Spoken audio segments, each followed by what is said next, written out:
नमस्कार। इरफान उस्मानी नाम है हमारा और आप देखना शुरू कर चुके हैं द जीके कनेक्शन। अपन लोक देवताओं की श्रृंखला को आगे बढ़ा रहे हैं। जैसे मामादेव अपन ने पढ़ लिए, देवनारायण जी पढ़ लिए। आज अपन पढ़ेंगे पाऊ जी के बारे में बात करेंगे। राजस्थान में प्लेग रक्षक देवता, ऊँटों के रक्षक देवता, हाड़ फाड़ के देवता, लक्ष्मण जी के अवतार आदि उपनामों से जाने जाते हैं पाऊ जी। इन सब के बारे में चर्चा करेंगे। आइए चलो देखते हैं। पाऊ जी पंचपीरों में शामिल है, ये ध्यान रहे आपको। पाऊ जी राठौड़। पाऊ जी राठौड़। सबसे पहले बात करते हैं इनके जन्म की। तो पाऊ जी का जो जन्म हुआ था 1239 ईस्वी को हुआ था। 1239 ईस्वी को हुआ था और हुआ था कोलूम्ड गांव में। कहाँ हुआ था? कोलूम्ड गांव, जोधपुर। कहीं कहीं आपको कोलू गांव भी मिल जाएगा, कोई फर्क नहीं है। कोलूम्ड गांव, जोधपुर। और यहीं पर इनका मंदिर भी बना हुआ है। इनका मंदिर भी कहाँ बना हुआ है? यहीं पर मंदिर है। और चैत्र अमावस्या को मेला भरता है। कब मेला भरता है? चैत्र अमावस्या, कोलू गांव में। ठीक है। बात करें इनके पिताजी की, तो जो इनके पिताजी थे वो थे धांधल जी राठौड़। धांधल जी राठौड़। आपने पढ़ा होगा कि मारवाड़ में राठौड़ वंश का राज था और मारवाड़ के एक शासक हुए राव दुहड़ जी, जिनके बारे में आपने पढ़ा था कि कर्नाटक से नागड़ेची माता की काठ की मूर्ति लाए थे और नगाड़ा गांव बाड़मेर में स्थापित की थी। जो ये धांधल जी है ना, राव दुहड़ जी के भाई हैं। मारवाड़ के राठौड़ शासक राव दुहड़ जी के भाई। तो कहने का मतलब ये हुआ कि ये मारवाड़ के शासक के भतीजे हुए पाऊ जी। रायशाही घराने से हैं। इनकी माता है कमला दे। इनकी माता का नाम है कमला दे। एक बात मैं आपको बताता चलूं कि पश्चिमी राजस्थान में देवी को दे कह देते हैं और कुछ नहीं है। कमला देवी है, उसको दे कह दिया है। कहीं कहीं आपको मिलेगा कमला दे, पीपल दे, नेतल दे, निहाल दे, तो ऐसी ही देवी को दे। इनकी पत्नी है, उनका नाम है फूलम दे। क्या नाम है? फूलम दे, या उन्हें ही कहते हैं सुप्यार दे। क्या कहते हैं? सुप्यार दे। ये फूलम दे थी सिंध, वर्तमान में पाकिस्तान में सिंध राज्य में अमरकोट की थी। अमरकोट के सूरजमल सोढ़ा की पुत्री।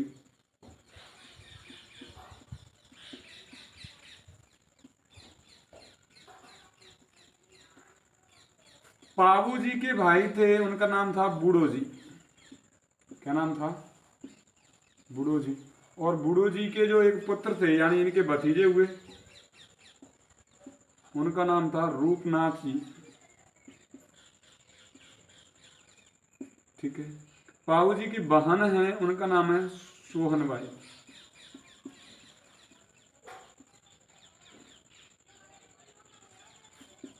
तो ये हुई इनकी फैमिली की बात कि पाऊ जी का जन्म होता है 1239 ईस्वी को कोलुम्ड गांव, जोधपुर में।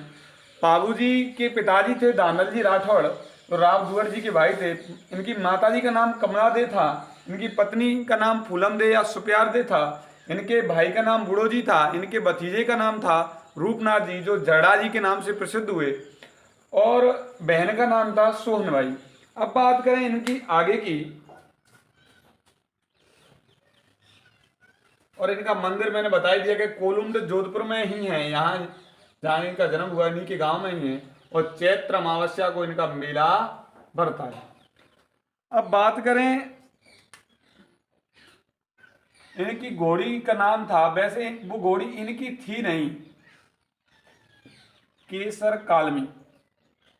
केसर कालमी एक घोड़ी थी। इन्हीं के गांव की एक चारण महिला थी, उनका नाम था देवल। और चारण जाति से बिलोंग करती थी, इसलिए चारणी, देवल चारणी कहते हैं उनको। देवल चारणी की घोड़ी थी। यहाँ पर मैं आपको एक बात बताता चलूं कि ये केसर कालमी घोड़ी थी, बहुत ही अच्छी सुप्रसिद्ध घोड़ी थी। तो पाबू जी के जीजा जी थे, बहनोई थे, उनका नाम था जिंदराव खींची। जिंदराव खींची बहनोई पाबू जी के, ये जायल नागौर के शासक थे। जायल नागौर के शासक।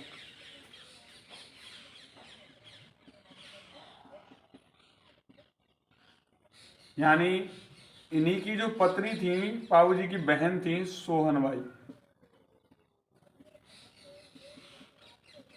तो जिंदराव खींची ने देवल चारणी से एक बार केसर कालमी को मांगा था, तो देवल चारणी ने मना कर दिया, ऐसे कहकर कि मैंने इस घोड़ी को अपनी गायों की रक्षा के लिए रखा है, मेरी गायों की रक्षा करती है। मेरा जब ग्वाला गायों को चराने जाता है तो वह घोड़ी पर बैठ के जाता है, और गायों पर कभी भी संकट आता है तो ये घोड़ी संकेत देती है, या घोड़ी ग्वाले को बैठाकर गांव में आकर तो बताती है कि मेरी गायों पर संकट है, मेरी गायों को कोई ले गया है। इसलिए ऐसे करके मना कर दिया, और इस बात को गुस्से में ले बैठे जिंदराव खींची जी। और कोई बात पर इनकी अपने ससुराल जिंदराव खींची जी की जो अपनी ससुराल वालों से भी अनबन हो गई। अब बात आती है पाबू जी की शादी की। पाबू जी की शादी की तो पाबू जी बीन बने हुए थे, दूल्हे बने हुए थे, बहुत सुंदर थे। तो आपने पढ़ा है और मैं बताता हूं कि पाबू जी के सहयोगी कहो, दोस्त कहो, या वर्तमान में कहो बॉडीगार्ड, तो दो भाई थे, चांदा और डामा, इनके सहयोगी थे। और भी नाम मिलते हैं जैसे हरमल, सजल सोलंकी, पर मुख्य रूप से वही नाम मिलते हैं चांदा और डामा। ये तो चांदा और डामा पाबू जी से कहते हैं कि आप बीन बने हुए, दूल्हे बने हुए हैं, और आप अगर केसर कालमी घोड़ी पर बैठ के चलें तो ज़्यादा अच्छा होगा। तो देवल चारणी के पास पाबू जी गए थे केसर कालमी घोड़ी लेने के लिए, और देवल चारणी वही बात कहती है कि घोड़ी को मैंने अपनी गायों की रक्षा के लिए रखा हुआ है। तो पाबू जी यहाँ वचन देते हैं कि हे देवल चारणी, जब भी तेरी गायों पर संकट आएगा तो मैं उसकी रक्षा के लिए आऊँगा, पर वैसे मुझे पता कैसे चलेगा कि तेरी गायों पर कोई संकट है। तो देवल चारणी कहती है पाबू जी से कि मेरी घोड़ी यानी केसर काल में जब ज़्यादा हिन नहाने लग जाए तो समझ लेना कि मेरी गायों पर संकट है। एक बात और बताता चलूँ कि उस जमाने में गाऊ धन माना आज भी माना जाता है, पर उस जमाने में और इसकी वैल्यू महत्वपूर्णता ज़्यादा थी, तो गौ धन माना जाता था, और गायों की लूटमार बहुत होती थी। ठीक है, इस यह वचन दिया तो देवल चारणी ने केसर कालमी को पाऊ जी को दे दिया, और पाऊ जी अपनी ससुराल में यानी बारात लेके अमरकोट चले गए। और वहां पर ऐसा बताते हैं कि फेरे में बैठे हुए थे, और पाऊ जी 3.5 फेरे ले चुके थे। कितने फेरे ले चुके थे? 3.5 फेरे। और जब 3.5 फेरे हो चुके थे तभी केसर कालमी ने हिने नहाना शुरू कर दिया, और पाबू जी समझ गए कि देवल चारणी की गायों पर क्या है, संकट है, और वहां से उठ खड़े हुए चल दे। अमरकोट के जो उनके ससुराल पक्ष वाले थे वो हक्के पक्के रह गए कि शादी तो करके जाओ। तो फिर पाबू जी कहते हैं कि पहले मेरा पहले वचन पूरा करना जरूरी है। वो कहते हैं रघुकुल रीत सदा चली आई, प्राण जाए पर वचन न जाई। वही तो अपने वचन दिए हुए बात को वहां से देवल चारणी की गायों को बचाने के लिए चलते हैं। यहाँ पर होता क्या है कि देवल चारणी की गायों को लूटने वाला आदमी वही था जिंदराव खींची, यानी पाऊ जी का बहनोई। और वो देवल चारणी से आकर मिलते हैं, और देवल चारणी पूरा बात बताती है कि आपका जो बहनोई है उन्होंने ही मेरी गायों को लूट लिया है। जिंदराव का मतलब ये था कि इन्होंने मुझे घोड़ी नहीं दी और पाऊ जी को दे दी, तो मैं ऐसा करता हूँ जिस दिन पाऊ जी बारात लेके जाएंगे, पाऊ जी के भाई वगैरह बाप सब जाएंगे, और ये उस गांव के सामंत भी थे, कुलुमड थे। तो सामंत और राजाओं महाराजाओं का काम यही था कि जनता की रक्षा करना। जनता रक्षा के एवज में उन्हें टैक्स देती थी, तो उसी दिन लूटूंगा। तो बारात गई उसी दिन जीतराव खींची ने गायों को लूट लिया और गायों की रक्षार्थ पाऊजी लौट कर आते हैं और देचू, जोधपुर में ही गांव पड़ता है देचू गांव, कहाँ पड़ता है? जोधपुर में। और बात है 1276 की, वहां पर दोनों जीजा बहनोई में युद्ध होता है। पाबूजी बरसेब जिंदराव खींची और पाबूजी गायों की रक्षार्थ वीरगति को प्राप्त होते हैं। रक्षार्थ वीरगति को प्राप्त, ऐसा बताते हैं कि मां फूलंदे सती हुई थी।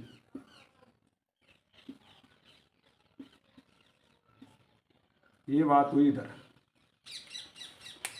तो आपसे पूछे कि पाऊजी और जिंदराव खींची में युद्ध कहाँ हुआ था? देचू। देचू गांव कहाँ है? जोधपुर में। कब हुआ था? 1276 में।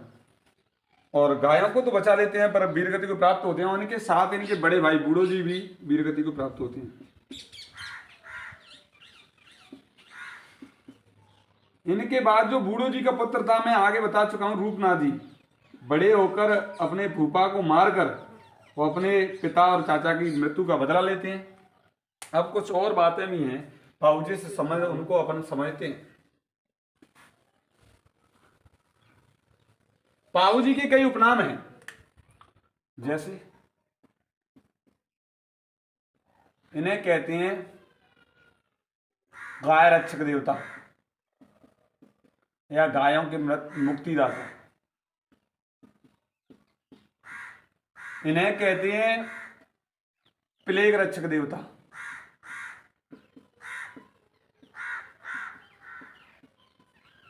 इन्हें हाड़ फाड़ के देवता के नाम से भी जाना जाता है। और सबसे इंपॉर्टेंट है कि पाबूजी को लक्ष्मण जी का अवतार माना गया है। लक्ष्मण जी का अवतार, याद रखना इस बात को, ठीक है। बात करें इनके अनुयायियों की, भक्तों की, तो ऊंटों से संबंधित लोक देवता हैं और इनके अनुयायी भी जो ऊंट पालक जाती हैं, रायका, रेवारी, देवासी, इनको अपना आराध्य मानती हैं। पाऊजी को अपना आराध्य मानती हैं।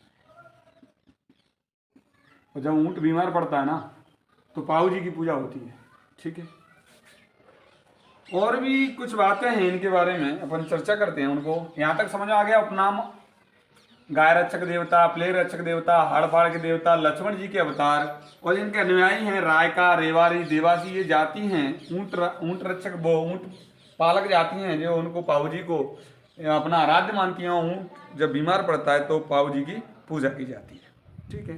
एक बात और मिलती है कि पाऊजी के गुरु का नाम क्या था, आपको पता है? क्या नाम था? समरथ भारती। क्या नाम था? समरथ भारती, ठीक है।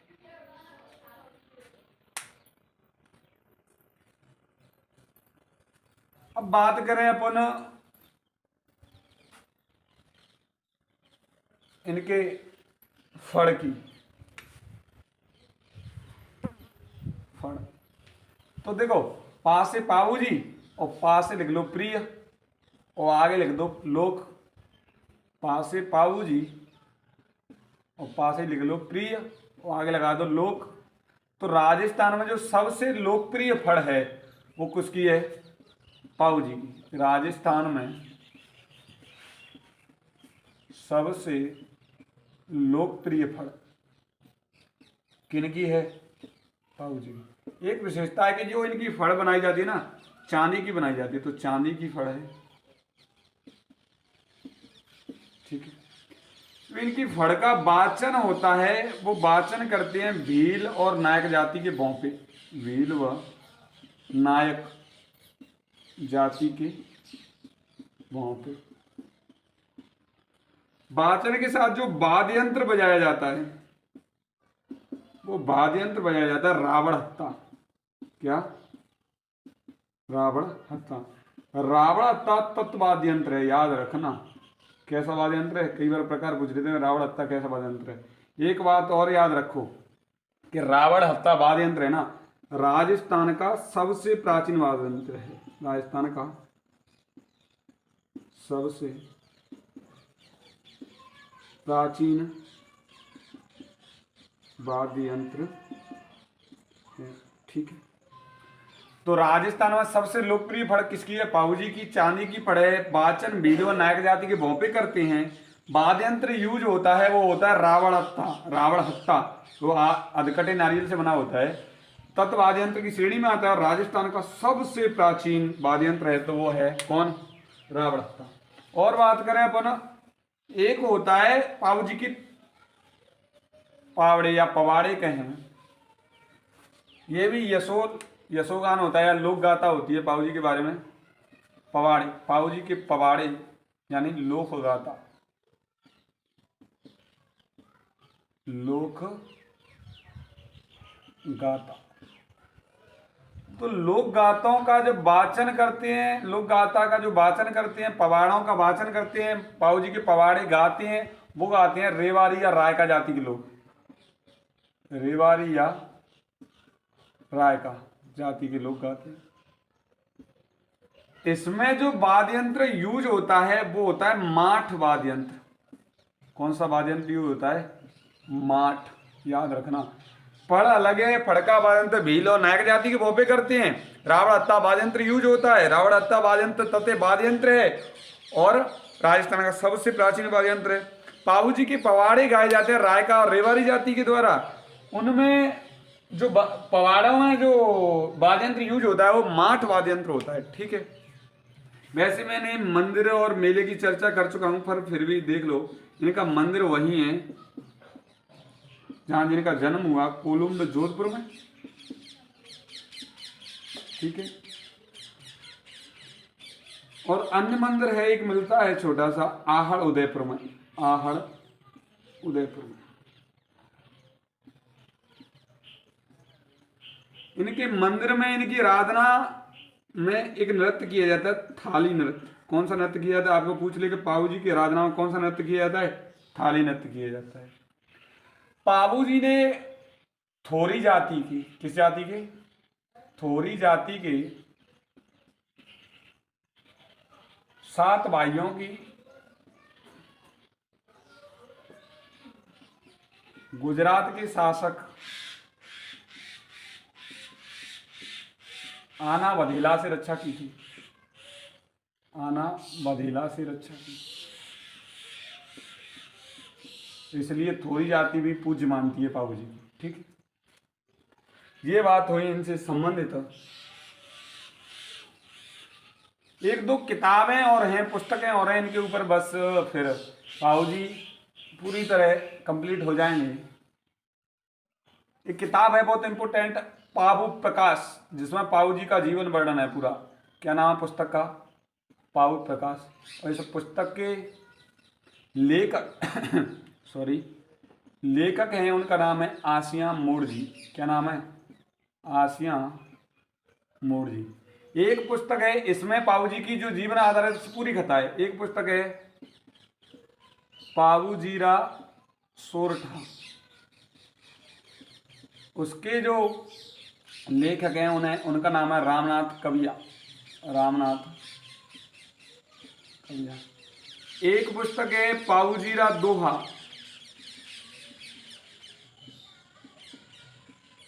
पाहूजीरा दोहा, उसके जो लेखक हैं उनका नाम है लगराज। और एक लास्ट पुस्तक है पाहूजीरा छंद,